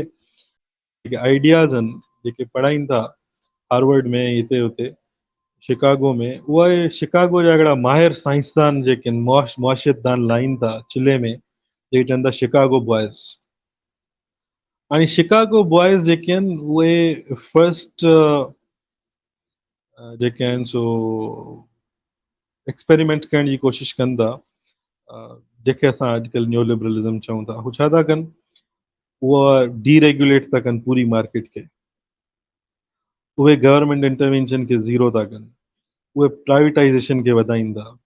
ऐं प्राइवेटाइज़ेशन खे वधाइनि था त पोइ प्राइवेटाइज़ेशन सिर्फ़ु होसि ताईं नथी रहे पंहिंजो स्कूल या अस्पताल ताईं। पोइ प्राइवेटाइज़ेशन में सभु कुझु अची थो वञे। जेके असांजा कॉमन्स हूंदा हुया न, पहिरीं त तव्हां वटि मैन्युफैक्चरिंग कैपिटलिज़म आहे, तव्हां प्रोड्यूस कयो शयूं, उन खां पोइ असांजा कॉमन्स न रहिया। माना हाणे जेकॾहिं जंगल आहिनि त पोइ उन्हनि में जेको आहे सो वॾे उन्हनि ते इंडस्ट्रियूं हणो, पोइ माइनिंग कयो, पोइ जबल फाड़े ॾिसो त हिननि में छा आहे, समुंड जे अंदरि ड्रिल करे ॾिसो त पेट्रोलियम कढो, इहे सभु शयूं। ऐं हे चवंदा चिले जेको आहे असां सक्सेसफुल एग्ज़ाम्पल हो, हालांकि 83 में चिले में बि रिसेशन अचे थो। पर तव्हांखे ख़बर आहे जीअं असां वटि बि हिते 60s में अयूब खान अहिड़ो वॾो माहिर घुरायो, महबूब उल हक़ इकनॉमिस्ट, हुन हिकिड़ी पॉलिसी इंट्रोड्यूस कराई, ट्रिकल डाउन पॉलिसी। त जेॾी महिल मथे पैसा ठहंदा त हेठि पैसा ट्रिकल डाउन थींदा। हे जेके 22 ख़ानदान पाकिस्तान जा तव्हां ॾिसो था न, उन दौर जी पैदावार आहिनि। उहे पैसा अञा ताईं ट्रिकल डाउन कोन थिया आहिनि। अञा ताईं हफ़ीज़ वटि पैसा कोन्हनि, गोर वटि कोन्हनि, बेन वटि कोन्हनि, हिननि जा पैसा जेके आहिनि सो हलनि पिया। उहे अञा ताईं असां ट्रिकल डाउन कोन थिया आहिनि। जॾहिं थींदा आया इंतज़ार में हूं। महबूब उल हक़ त मरी वियो, पैसा अञा ताईं हुते फ्रीज़ लॻा पिया आहिनि। चवण जो मक़सदु, हिननि चयो त इहो सक्सेसफुल मॉडल आहे शिकागो बॉयज़ जो चिले में। ऐं पोइ थिए थो जो रोनल्ड रेगन थो अचे 1980 में US में, मार्गरेट थैचर साॻी पीरियड में 79 में अचे थी यूके में. चाइना जे अंदरि बि रिफॉर्म थो थिए डेंग शॉपिंग जी लीडरशिप में. मार्केट खे ओपन था कनि टू द ओपन कॉम्पिटिशन. ऐं जेके स्टेट स्पेंडिंग हुई उन ते बिल्कुलु कट था आणनि. हाणे एजुकेशन आहे या हेल्थ आहे उहो प्राइवेटाइज़ थींदी ऐं उन में पोइ कॉम्पिटिशन थींदा. जेके असांजा अॻु में कॉमन्स हूंदा हुया उहे जेके आहिनि सो कॉमन्स न रहंदा. ऐं ॿुधाईंदा दोस्तनि खे त न्यू लिबरल कैपिटलिज्म जे लाइ इब्न इंशा जो हिकिड़ो सुठो शेयर आहे कि पूछे को तेरे छोड़ कर जोगी बन जाए मगर जंगल तेरे पर्वत तेरे बस्ती तेरी सहरा तेरा. हर जॻह ते तूं आई पोइ लॾे असां कंध खणी केॾा वञूं. सो इहे जेको क्लासिकल लिबरलिज़म खां पोइ जेकी रिफॉर्म कनि था उन खां पोइ जेके क्राइसिस अचनि था उन खां पोइ चवनि था त का बि अहिड़ी शइ जेका आहे सो लिबरल वेलफेयर स्टेट जहिड़ी का बि शइ न थींदी आहे. हर शइ प्राइवेटाइज़ थींदी. मार्गरेट थैचर चवंदी there is nothing called society, there are only individuals. ऐं पोइ हू ख़तरनाक क़िस्म जे इंडिविजुअलिज़म जो ऐं हिकिड़ी अजीब क़िस्म जी पर्सनालिटीज़ जो दौरु अचे थो. शीज़ॉइड पर्सनालिटी हुनखे फ्रेडरिक जेम्सन चवंदो हुयो. पोइ शीज़ॉइड पर्सनालिटी जो दौरु हले थो असां वटि. पोस्ट मॉडर्निज़म जी जेका ही ब्रांच आहे इकनॉमी जी न्यू लिबरलिज़म उहो तव्हांजे साम्हूं आहे. जेका बि थर मां एक्सट्रैक्शन थिए पई कोयलो असांजो कॉमन कोन रहियो न. जबल जेके आहिनि नूरी आबाद या इहे डाए हिते रियल एस्टेट सोसाइटी वेठा आहिनि कॉमन रहियो कोन. ऐं केनालनि जा रस्ता मोड़ीनि पिया थो बाबा. हाणे हिते कारपोरेट फार्मिंग थियणी आहे. माण्हुनि ताईं पाणी पहुचे न पहुचे कॉमन रहियो कोन जेका पाणी बुनियादी ज़रूरत आहे. एजुकेशन जेका आहे उहा प्राइवेटाइज़ थींदी. कहिड़ो फ़र्क़ु बचियो आहे सिंध यूनिवर्सिटी ॿियनि जी फीस में या इहे जेके बंगलनि में यूनिवर्सिटियूं हलाइनि पिया इहे जेके हेल्थ जेके आहिनि इहे बि सभु एन जी ओज़ जे हवाले करे जेके धंधा वेठा आहिनि. इहो टोटल उहो ई न्यू लिबरलिज़म जो मामिलो आहे जेको तव्हां ॾिसो था. सर तव्हां हिन ते थोरा घणी तनक़ीद कई आहे but to the very specific Marxist तनक़ीद कहिड़ी आहे न्यू लिबरल ऑर्डर ते त हू कीअं एक्सप्लॉइट करे थो ऐं माण्हुनि वटि ऑप्शन्स कहिड़ा आहिनि माना उन जे ख़िलाफ़ ॻाल्हाइण जा या आवाज़ उथारण जा. छाकाणि त उन्हनि जा पंहिंजा हिकिड़ा माण्हू बि आहिनि अदीब बि आहिनि लेखक बि आहिनि प्रोपेगेंडा जा टूल बि आहिनि. त हिकिड़ो पूरो कंप्लीट मैकेनिज़म तव्हां छा चवणु चाहींदो हिन ते? ॾिसो मार्क्सिज़म जी तनक़ीद हिननि ते फस्ट ऑफ ऑल इहा ई आहे त जेके कॉमन्स आहिनि जेके सभिनी माण्हू जा आहिनि उनखे तव्हां प्रॉफिट लाइ काफ़ूर कीअं था बणायो. माना तव्हां कीअं था पंहिंजो क्लेम कयो त इहे सभु शयूं जेके आहिनि सो हाणे असीं प्राइवेटाइज़ कंदासीं. तव्हां पंहिंजे सोशल कॉन्ट्रैक्ट में चयो जेॾी महिल तव्हां लिबरलिज़म इंट्रोड्यूस पे करायो त तव्हां पंहिंजी लिबर्टी असांखे सरेंडर कंदो असां मोट में तव्हांखे इहे सभु शयूं मुहैया कंदासीं. हाणे जेके तव्हांखे सरेंडर बि कजे लिबर्टी मुहैया बि तव्हां कुझु कोन कंदो. हथ पेर बि सभिनी खे हणिणो आहे त किसो थींदो किथां. या जेका डीरेगुलेशन आहे इकनॉमी जी डीरेगुलेशन इकनॉमी जी बुनियादी तौर ते तव्हां चओ पिया त स्टेट इंटरवीन न करे माण्हुनि खे उन पंहिंजो हालांकि स्टेट इंटरवेंशन में को मार्क्सिस्ट आइडिया कोन्हे पर नंदलेस हिकिड़ी ट्रांज़िशन में जेॾी महिल उहो ट्रांज़िशनरी स्टेज में तव्हां आहियो त उन में त तव्हांजो मैक्सिमम फोकस इहो हूंदो आहे न त वधि खां वधि जेको फ़ाइदो आहे उहो अवामुन्नास ऐं आम माण्हुनि जी ज़िंदगी खे बहितर करण जे लाइ ख़र्चु थिए न. हीअ जेके चंद माण्हुनि जी जेके ज़िंदगियूं तव्हां बहितर पिया कयो कॉमन्स ते धावो पिया ॿोलियो ऐं हीअ जेका प्राइवेट प्रॉपर्टी ऐं हीअ जेका कॉर्पोरेट क़िस्म जी न्यू फ्यूडलिज़म तव्हां लॻाए वेठा आहियो तव्हांजा कॉर्पोरेट जेल आहिनि ऐं तव्हां मीडिया बि कंट्रोल करे वेठा आहियो. मीडिया बैरन्स तव्हांजा आहिनि जेके स्टील बैरन्स आहिनि उहे मीडिया बैरन्स आहिनि. जेके तव्हांजा स्टील बैरन्स आहिनि ऐं जेके तव्हांजा इहे ॿियूं वॾियूं इंडस्ट्रीज़ था हलाइनि उहे तव्हांखे फंड कनि डेमोक्रेसी जे नाले में ऐं तव्हां लुटियो फिरियो सॼी दुनिया बर्बादु करे छॾियो. तव्हांखे कीअं हक़ ॾिनो आहे? इहे तव्हां छा लाइ ईअं सम्झो था त तव्हां वटि इहो पावर आहे जो तव्हां माण्हुनि जो वतन विकिणी खाई वेंदो ऐं तव्हां इहो छो था सम्झो त कंहिं माण्हू खे बि हक़ु कोन्हे त हुनखे हेल्थ केयर ते एक्सेस हुजे. कंहिं माण्हू खे बि हक़ु कोन्हे त हुनखे एजुकेशन ते एक्सेस हुजे. हू पाण जेका आहे सो पंहिंजी अपनी पंहिंजो पंहिंजी कोशिशि करे ऐं असां हुनखे कुझु मुयसरु कोन कंदासीं. ठीकु आहे जेकॾहिं पंहिंजी कोशिशि करे तव्हां चओ था न तूं निकमो आहे नथो करे त पोइ तव्हां हुनखे रिसोर्सिस ओतिरा मुहैया करे ॾिना आहिनि कहिड़ो कॉम्पिटिशन आहे उन माण्हू जे विच में जेको कराची में पढ़े थो ऐं उन माण्हू जे विच में जेको OA लेवल्स में पढ़ी ऑक्सफर्ड मां पढ़ी ऐं अचे थो ऐं तव्हां हुनखे चओ था कॉम्पीट कयो उन ॿार सां जे ॿार जे स्कूल में बैचअप कोन्हे त घटि में घटि ग्राउंड रूल्स त पंहिंजा सेट कयो प्रॉपर कयो। असांजी राय इहा आहे त हर माण्हू जो हक़ आहे बुनियादी हक़ आहे त हुनखे तालीम मिले। तालीम जहिड़े बुनियादी हक़ खे तव्हां प्राइवेटाइज़ करे उन पहुच खां परे था करे छॾियो। हर माण्हू जी इहा बुनियादी हक़ आहे त हुनखे सिहत मैसर हुजे हुनखे तव्हां प्राइवेटाइज़ करे हुनजी हुन खां परे था करे छॾियो। हर माण्हू खे बुनियादी हक़ आहे त हुनजो बाइज़त रोज़गार हुजे उनखे तव्हां जेको आहे सो करे था छॾियो। हर माण्हू जो बुनियादी हक़ आहे त उन जा लिविंग स्टैंडर्ड्स प्रॉपर हुजनि उहे तव्हां IMF ऐं वर्ल्ड बैंक जहिड़े इदारनि जे ज़रिए ट्रैप कराए थर्ड वर्ल्ड नेशंस खे उन माण्हुनि जी ज़िंदगियूं बद खां बदतर बणायो था। ॿिए पासे तव्हां एॾी वॾो जेको आहे सो इकनॉमिक पैदा कयो था गैप।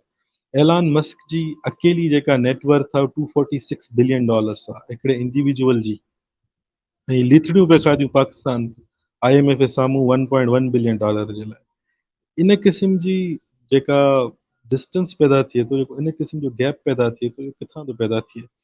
वर्ल्ड पॉवर्टी इंडेक्स में ही जेके मुल्क अॼु एम्पावरिस्ट क़िस्म जा लॻा पिया आहिनि इहे सभु उहे मुल्क आहिनि जिन जॾहिं तव्हांजूं कॉलोनीज़ हुया हिन मां तव्हां एक्सट्रैक्ट करे पंहिंजा कारखाना ऐं पंहिंजा रॉ मटीरियल्स ठाहे। अॼु बि तव्हां लेबर जी एक्सप्लॉइटेशन हद खां मथे कयो पिया। मार्क्सिज़म तनक़ीद उन ते इहा ई आहे त इहा जेका बेशर्मी तव्हां कयो था धंधे जे नाले में आज़ादी जे नाले में ऐं माण्हू खे चए थो तव्हां आज़ादु आहियो त पोइ नौकिरी छॾे वञे उहो आज़ादु आहे। आज़ादु आहे नौकिरी छॾे वञे बेरोज़गार थी वञे ऐं आज़ादु आहे त सभु वेठा आहिनि कासाई खे वञी कासाई खे जॉइन थो करे उहो आज़ादु आहे। हुन में आज़ादी न थींदी आहे। पॉज़िटिव लिबर्टी उहा आहे जो जेॾी महिल सभिनी खे ज़िंदगी गुज़ारण जा उहे तरीक़ा मैसर कजनि जंहिंमें पोइ डिटरमिन करे सघे त हू इंसानी तहज़ीब ऐं सकावत में पंहिंजो हिसो केतिरो विझी सघे। ठीक है सर 1991 में सोवियत रूस टुटे थो ऐं जेके मार्क्सी दानिश्वर आहिनि मार्क्सी न सॉरी जेके वेस्ट जा दानिश्वर आहिनि उहे चवनि था त दुनिया में हाणे नज़रियाती जंग जेका आहे उहो मुकमल तौर ते ख़तम थी चुकी आहे। लिबरलिज़म या कैपिटलिज़म जेको आहे उहो फतेहाब थी चुको आहे। छा एग्ज़ैक्टली ईअं आहे ऐं पोइ असां ॾिसूं था जेको न्यो लिबरलिज़म जे नाले ते पूरी दुनिया में जेको डफेड़ जंगूं ये हालत कई वई उन्हनि जे पोयां वाक़ई में हू कामयाब थी करे हाणे एक्सप्लॉइट करण जे लाइ तयार आहिनि पूरी दुनिया खे। ॾिसो इहो जेको 91 वारो थिए थो सोवियत यूनियन जो फॉल उन खां पोइ हिकिड़ो ई पंहिंजो कॉन्सेप्ट मार्केट में अचे थो एंड ऑफ हिस्ट्री जेके अॼु बि कुझु जेके लॻड़ी लाल दानिश्वर आहिनि इहे खणंदा घुमंदा आहिनि। हाणे एंड ऑफ हिस्ट्री टर्म फुकोयामा किथां थो खणे। हिकिड़ो थिंकर हूंदो एलेक्जेंडर कोजेव उन जा हेगल ते लेक्चर्स हूंदा हुआ ऐं राइटिंग्स हूंदियूं हुयूं। हाणे हेगल 2 प्रिंसिपल्स ॿुधाए थो जंहिं प्रिंसिपल्स खां पोयां हुनजो ख़्यालु आहे त स्टेट जी फर्दर डेवलपमेंट जी ज़रूरत कोन्हे उहो पंहिंजे मैक्स ते पहुची चुको हूंदो आहे। हिस्टोरिकल डेवलपमेंट पोइ फर्दर जेका रिप्रोडक्शन थी सघे थी डेवलपमेंट एज सच नथी थी सघे छो त उहो इंसानु पंहिंजी सेल्फ कॉन्शियसनेस जे एपेक्स ते पहुची चुको आहे अकॉर्डिंग टू हेगल। उन में 2 शयूं आहिनि हिकिड़ो त इंसान वटि सोचण जी ऐं ॻाल्हाइण जी पॉलिटिकल पार्टिसिपेशन जो फ्रीडम हुजे। ॿियो इकनॉमिक लाइफ जेका आहे उहा अहिड़ी हुजे जो हुन में इंसानु ख़ुशहाल थी वञे। फुकोयामा हुनखे इंटरप्रेट ईअं कयो त लिबरल डेमोक्रेसी जी फतह में इन ॻाल्हि जी फतह आहे त हर माण्हू ॻाल्हाइण में पॉलिटिकल पार्टिसिपेशन में पंहिंजो ओपिनियन रखण में फ्री आहे ऐं जेका मार्केट कैपिटलिज़म आहे उहो ख़ुशहाली आणींदो। Dear for Hegel in terms में we are at end of history. हाणे असांखे सिर्फ़ु हिन सिस्टम खे रिप्रोड्यूस करिणो आहे। पर छो त हिकिड़े फ्लॉड क़िस्म जो प्रिमिस हो ईअं हो कोन। जेके माण्हू डेमोक्रेसीस खे फंड कंदा हुआ उहे बि असांजे साम्हूं आहिनि ऐं जेका ख़ुशहाली हिननि आंदी उहा सभु असांजे साम्हूं हुई। एंड ऑफ हिस्ट्री थीसिस खां पोइ ई रवांडन जेनोसाइड शुरू थी थो वञे। दुनिया में जेके असिमेट्रिकल क़िस्म जी जेका अनइवन डेवलपमेंट ऑफ कैपिटलिज़म आहे उहा बि असांजे साम्हूं निकिरी निर्वार थिए थी। उहो त ख़तमु कोन थियो ऐं पोइ वरी इन ई हिसाब जो हाणे किताबु आयो अथव 2 टे साल पहिरीं लिबरलिज़म एंड इट्स डिसकंटेंट्स। असां उन ज़माने में बि चयो पिए इहो थोरी फार फेस्ट क़िस्म जी अज़म्पशन आहे। कॉन्फ्लिक्ट त ख़तमु न थियो आहे न। Conflict persist more than ever. अॼु बि जिते किथे असां ॿिए जॻह ते ॻाल्हि कोन था कयूं, इहे ई वर्कर्स स्ट्राइक्स पेरिस में थियनि पियूं, इहे ई नर्सूं इंग्लैंड जे रोडनि ते आहिनि। हिकिड़े मेट्रो बस जे भाड़े ते हिननि पंहिंजो असां ॾिठो लेबनान में ऐं चिले में ज़बरदस्त क़िस्म जूं तहरीकूं हली वियूं, छो त माण्हू जिते किथे परेशान आहिनि ऐं जिते किथे प्रॉब्लम्स परसिस्ट कनि था, जेकॾहिं तव्हां उनखे थोरी घणी सुती ॾींहुं हलाए छॾियो, जेकॾहिं प्रॉब्लम रिज़ॉल्व थी वई तव्हांजी रीन हुई, पोइ 2008 जो फाइनेंशियल क्राइसिस छो आयो? पोइ त सभु शइ फर्स्ट क्लास हुजे हा। अधु खां मथे दुनिया जॾहिं तव्हांजे फाइनेंशियल इंस्टीट्यूशन्स जे डेट जे अंडर आहे ऐं हुन में तव्हां चओ कि कॉन्ट्राडिक्शन रिज़ॉल्व थी आहे, सभिनी वटि हेगलियन ख़ुशी अची वई आहे, प्रॉब्लमेटिक ॻाल्हि आहे न। आउं सम्झां थो मोर देन एवर आहे, बल्कि हींअर कल्ह टियों ॾींहुं मॉस्को में धमाको थियो आहे थिएटर जे अंदरि, ऐं हुन जा ॾाढा पावरफुल क़िस्म जा वर्ड्स आहिनि, ऐं पुटिन जो जेको हुन ते पोस्चर आहे, न्यूक्लियर पोस्चर बि ॾाढो सख़्तु थी वियो आहे। न्यूक्लियर ऐं चवंदासीं कंडीशन जेका 60s ऐं 80s में हूंदी हुई, एतिरी कंडीशन हींअर बि असां वटि आहे, न्यूक्लियर थ्रेट एतिरो ज़्यादा वधियल आहे हींअर बि असां वटि। चाइना जे अंदरि बि ताइवान ऐं हांगकांग जे अंदरि जेका चपी हले पई, इसराइल फ़लस्तीन में जेका हले पई, इहो जेके एम्पायर जे रिसीड, अमेरिकन एम्पायर जी रिसीड थियण सां इहे सभु कॉन्फ्लिक्ट्स पैदा थियनि था न। इहे सभु कॉन्फ्लिक्ट्स जेके आहिनि, इहे को पॉलिटिकल कॉन्फ्लिक्ट जेको हूंदो आहे उहो पंहिंजे पर में इकनॉमिक कॉन्फ्लिक्ट हूंदो आहे। जेकॾहिं इहे सभु मामला रिज़ॉल्व थी वञनि हा त अॼु असांखे दुनिया हिकिड़ी पीसफुल प्लेस नज़र अचे हा, जेका नज़र नथी अचे, हर जॻह ते कॉन्फ्लिक्ट नज़र अचे। हिन में थीसिस बीसिस जेके आहिनि त आहे, हाणे हथु खणी आहिनि, हाणे वरी का नई थीसिस आणींदा, वरी लाहींदा मार्केट में, वरी तव्हां ॾिसंदा दोस्तूं सभु शुरू थींदा हुन ते। सर बिल्कुलु तव्हां इहो समूरी आई थिंक नंढी नंढी ॻाल्हि करे आहे विच में, जेका दुनिया में डिस्ट्रीब्यूशन ऑफ वेल्थ है, अनइक्वल डिस्ट्रीब्यूशन ऑफ वेल्थ है, एक्यूमुलेशन ऑफ वेल्थ, यानी जेको मिल्कियत जो है वो चंद फर्दनि या चंद हथनि में जेको गॾिजण है, पूरी दुनिया में जो कॉन्सेप्ट स्पेशली वेस्ट में, सो उन खां पोइ हाणे ॾिसूं था त जेको इहो उभार आहे नए सिरे सां मूवमेंट्स जो, उहो बि आहे। ऐं जमहूरियत जी जेका ॻाल्हि अचे थी लिबरलिज़म में, उन में ख़ुदि अमेरिका ऐं यूरोप में बि सवालिया निशान आहिनि। हू ट्रंप जेकॾहिं खटे अचे थो तॾहिं बि हुनखे हू हुनजी खटनि खे उहे एक्सेप्ट नथा कनि, छा चवंदा त जमहूरियत जे मुखालिफ़ आहे। सो तव्हां इन पूरे बहरान खे किथे था ॾिसो, लिबरलिज़म जो मौजूदा बहरान किथे दंग थींदो ऐं उनखे दग कहिड़ो मिलंदो? छाकाणि त जेको क्लासिकल लिबरलिज़म जो बहरान हो, उन अची जंगुनि ते दंग कयो, 2 आलमी जंगूं, ऐं ही बहरान किथे दंग कंदो? ऐं पोइ लास्ट क्वेश्चन पाण पाकिस्तान ते हलंदासीं। यार ये ॾिसो, ख़ुदि डोनाल्ड ट्रंप 2016 में खटण बि हिकिड़ो लिबरलिज़म, माना चवंदा आहिनि न असां वटि जमहूरियत न आहे, पर हीअ जेका 300 सालनि जी जमहूरियत हुई, इन जो प्रोडक्ट डोनाल्ड ट्रंप। बुनियादी तौर ते ॾिसो, मार्क्स जेॾी महिल प्रोलिटेरियट डिक्टेटरशिप टर्म इस्तेमालु करे पियो, he was very wise. Democracy खे त हिननि कॉप्ट करे छॾियो, ऐं जेकॾहिं large masses of people workers आहिनि, मज़दूर आहिनि, त प्रोलिटेरिएट थिया, उन्हनि जी डिक्टेटरशिप माना उन्हनि जो rule, the proletariat of dictatorship is democracy by an other name, त हुन यूज़ न कयो छो त हे ऑलरेडी अडॉप्ट करे चुका। नाले में वञी डेमोक्रेसी ज़रूरु आहे, पर थिए छा थो, वॾियूं वॾियूं कॉर्पोरेट फर्म्स जेके आहिनि उन्हनि खे फंड कनि थियूं। उन्हनि कॉर्पोरेट फर्म्स जा टीवी चैनल बि आहिनि, ऐं पोइ हू हीउ जेको यूक्रेन जो सदर आहे, इहो मश्किरो सदर थी वियो, असां वारो मश्किरो प्राइम मिनिस्टर थी वियो, ऐं पंहिंजो इमानुएल मैक्रॉन जेको 2 टर्म्स हुन जा फ्रांस में वेठो, he was no one, out of the blue हिकिड़ो बैंकर, हुनजी पार्टी फंडिंग थिए थी ऐं हू अची सदर थी वेही थो रहे मुल्क जो, ऐं ॿिए पासे हुनजी अपोज़िशन में मरीन ली पेन जहिड़ा जेके आहिनि सो थिंकर्स आहिनि। जर्मनी में अल्टरनेट फॉर ड्यूशलैंड जी जेका हिटलरियन नेशनलिज़म आहे, उहो तव्हांखे कर खणंदे नज़र अचे थो। Viktor Orban within Hungary, उहो राइट विंग नेशनलिज़म, उहो तव्हांखे प्रिवेल थींदे नज़र अचे थो। हींअर रिपब्लिकन प्राइमरीज़ लीड करे डोनाल्ड ट्रंप हुननि जो कैंडिडेट आहे, ऐं ॾाढो पॉपुलर आहे, मुमकिन आहे त हाराए बि वञे बाइडन खे। इहे मश्किरा आहिनि, ऐं इन मश्किरनि खे फंड था कनि, ऐं इहो जेको डेमोक्रेसी जे नाले में ही जेका हिननि जी ओलिगार्की आहे बेसिकली, चंद कॉर्पोरेट माण्हू जेको माण्हू खपेनि उहो खणी अची विहारे था छॾनि, इहा लॉन्ग टर्म में सस्टेनेबल कोन्हे। माण्हुनि खे मिसगाइड ज़रूरु कनि था, उन्हनि खे इहो नथा ॿुधाईनि बाबा इंग्लैंड में जेकॾहिं तव्हां हींअर रोज़गार कोन्हे त हू ॿाहिरियां आयल माण्हुनि कोन कयो आहे, तव्हांजो सिस्टम ई अहिड़ो आहे जेको तव्हांखां रोज़गार खसी। गार्जियन में बट हिन पहिरियों आर्टिकल पढ़ियो त हुन में इहो बहस पिया कयूं त उहो बाफ़ल बेदा ॾींदा हुआ स्कूल में ॿारनि खे, कुझु जेके हिननि जूं स्कूलूं आहिनि उहो बहस पिया कयूं हाणे बंदि था कयूं, बेदनि जा पैसा कोन बरतानिया वारनि वटि। On the empire where sun never set चवंदा हुआ।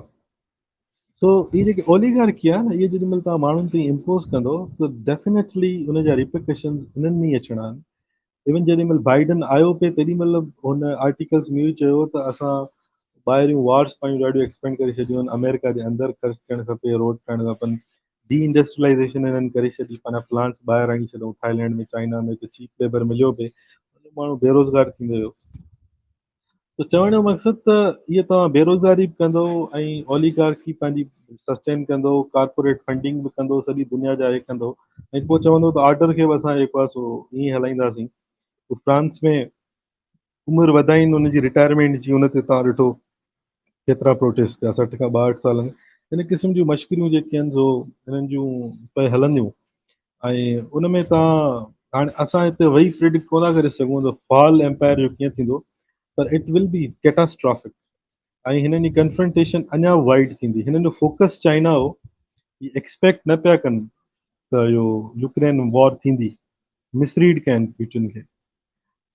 मूं हिकिड़ी रिपोर्ट पढ़ी हुई, यूनाइटेड स्टेट्स कांग्रेस रिलीज़ कई हुई 2022 नवंबर में, जंहिंमें हू हुननि जो बेसिकली फोकस हो त 2027 में पीपल्स रिपब्लिक ऑफ चाइना जी जेका आर्मी आहे उनखे 100 साल पूरा थींदा, जेका माउ ठाही हुई 1927 में, ऐं हाणे उहो मॉडर्नाइज़ थी चुकी आहे। उहो बेसिकली डॉक्यूमेंट हो त how to deal with this army. हुनमें इहो बि लिखियलु हो त हुनजो स्ट्रेटेजिक पार्टनर पाकिस्तान आहे, जेके ऑल वेदर फ्रेंड चवंदा, उनखे कीअं ठिकाणे लॻाइणो आहे, इहे शयूं सभु कीअं अॻिते अची वञनि। त कन्फ्रंटेशन हिननि, तव्हांखे यादि हूंदो नैन्सी पेलोसी विज़िट कयो हुयो ताइवान में, ऐं हांगकांग जे अंदरि बि वॾा प्रोटेस्ट थियनि पिया। ही बेसिकली उन फ्रंट ते फोकस पिया कनि, छो त चाइना हिननि जे ई रूल्स ते खेॾी हिननि खे डॉज करे विया। उहो वॉर हुननि जी हुते लॻणी हुई, ऐं उहा कन्फ्रंटेशन ख़तरनाक क़िस्म जी वॉर थींदी। कहिड़ो हुनजो दग वठे थी, कहिड़ी सूरत वठे थी, it is yet to be scene.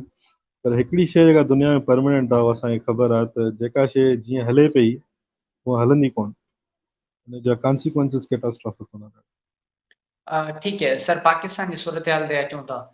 हिते चंद ओलिगार्क्स आहिनि, मिलिट्री जा जनरल्स आहिनि, ऐं सिंध में जागीरदार आहिनि, बलूचिस्तान में चंद सरदार आहिनि।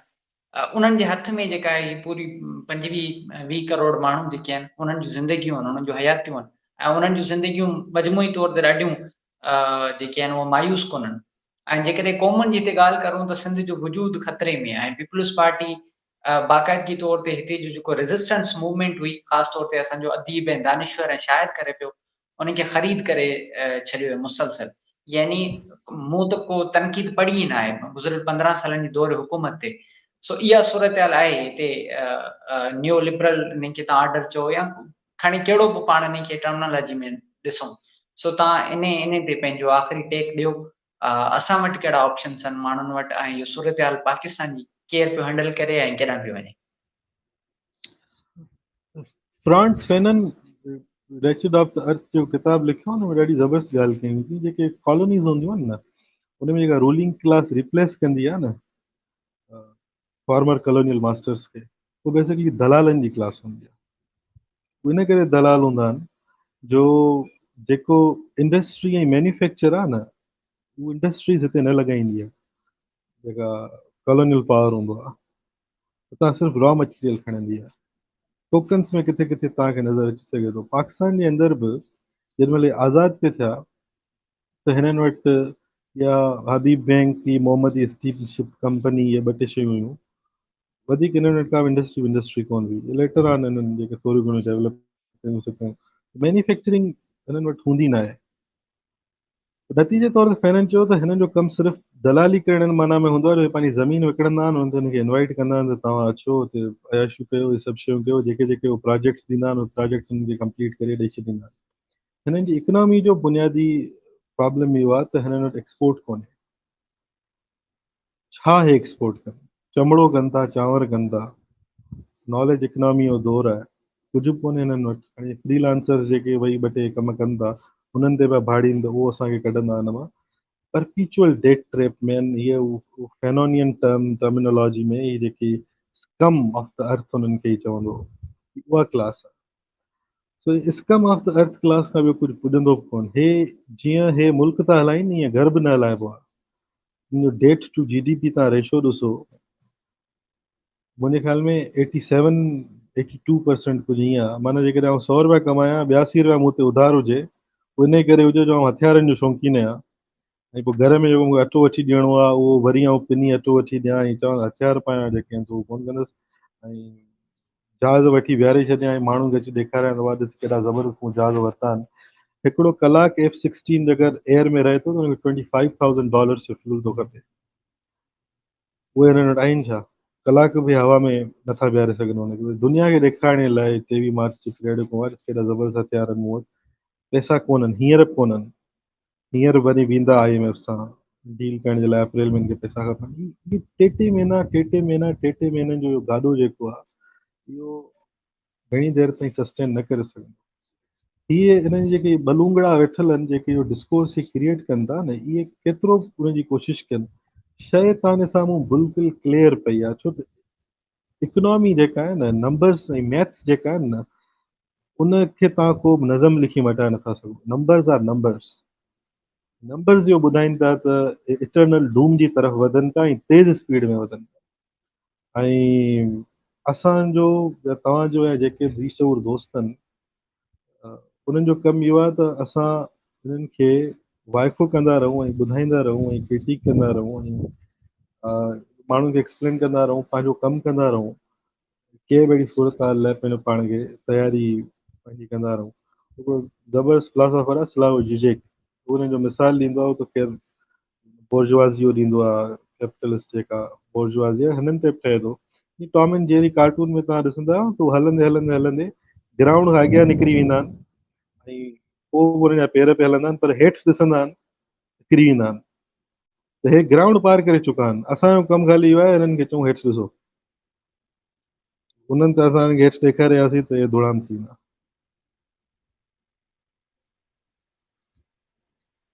सिंध ते छा चवणु चाहींदो? Last few words. सिंध जी हालत पाकिस्तान जे तव्हां ॿियनि खितनि खे ॾिसो त क़दरनि ॾाढी बुरी आहे ऐं ईअं कॾहिं बि न रहियो आहे। सिंध हमेशह तहरीकूं लीड कयूं आहिनि।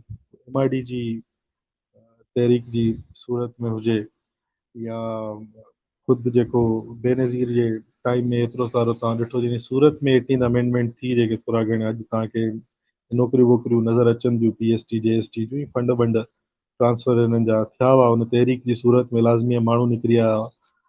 ऐं इन तरीक़े सां ख़ुदि ॿोली जूं ज़बरदस्त मूवमेंट, 1 यूनिट जे ख़िलाफ़ मूवमेंट हमेशह हिकिड़ो सरसब्ज़ फर्टाइल क़िस्म जो खितो रहियो आहे। हींअर तमामु घणी माथार असांखे इंस्पायर कनि थियूं तहरीकूं जेके पख्तूनख्वा मां उभरनि थियूं, बलोचिस्तान मां उभरनि थियूं। हिते सच जेका आहे सो असांखे अहिड़ी सूरत नज़र नथी अचे। बसि असां दुआऊं घुरंदा आहियूं सुबुह जो फजर महिल उथी। तव्हांखे ख़बर आहे, वधीक असांखे एक्सप्लेन करण जी ज़रूरत न आहे, त उन्हनि सां कमु न हलंदो। ज़रूरत हिन ॻाल्हि जी आहे, हींअर आउं सम्झां थो हिननि जेको इहो ऑर्डिनेंस पास कयो आहे इरसा वारो, इन में हिननि फोर्ट अब्बास या हिन पासे मिलिट्री खे कारपोरेट ज़मीनूं ॾिनियूं आहिनि, और त पाणी कोन्हे, उन पाणी खे राउट करण जे लाइ हे वरी इंडस वाटर खे जेको आहे कटण जी सूरत में लॻा पिया आहिनि। असांजे वजूद सां लाॻापियल मसइलो आहे। असांजे वजूद सां लाॻापियल मसइलो ख़ाली कालाबाग डेम न आहे। असांजे वजूद सां लाॻापियल मसइलो सिंधू दरिया आहे। और हुते कालाबाग डेम ठहे हुनजी ख़िलाफ़ वर्ज़ी करणु खपे, पोइ भाषा डेम ठहे उनजी बि करणु खपे, ऐं इरसा मां जेके हिननि खे कारपोरेट फार्मिंग लाइ कट पाणनि उन्हनि जी ख़िलाफ़ वर्ज़ी करणु खपे। वॾा मसइला आहिनि, असांजे वजूद सां लाॻापियल मसइला आहिनि, इन्हनि ते वधि खां वधि आवाज़ु बुलंद करणु खपे। पर हालत इहा आहे जो जेतिरियूं सीटूं 2013 पीपल्स पार्टी खयूं, 18 में उन्हनि खां वधीक खऊं, 24 में उन्हनि खां वधीक खऊं। सीटूं त खणंदा रहंदा, उहो सीटुनि जो मसइलो न आहे। मसइलो इहो आहे तव्हां ऐं आऊं छा था चऊं, तव्हांजो ऐं मुंहिंजो कहिड़ो किरदारु आहे, असां पंहिंजे तंज़ीमुनि खे बि अकाउंटेबल ठहिरायूं ऐं जेको पंहिंजे हिसे जो कमु करे सघूं था उहो कयूं। ठीकु आहे, थैंक यू सो मच। तव्हांजो ॾाढो इम्पोर्टेंट कलाक असां वरितो ऐं तव्हां असांखे ॾिनो। उमेद कयूं था ही नौजवान ॿुधंदा, दोस्त ॿुधंदा ऐं तव्हांजा जेके आइडियाज़ आहिनि, तव्हांजा जेके ख़्याल आहिनि, उहो उन्हनि खे घणो कुझु सिखण ऐं सम्झण जे लाइ ॾींदा। Thank you so much again, ऐं मुस्तक़बिल में बि तव्हां खां ज़रूरु इहो हिकिड़ो कलाक वठंदा रहंदासीं। थैंक यू हफ़ीज़, ख़ुशि रहो, थैंक यू।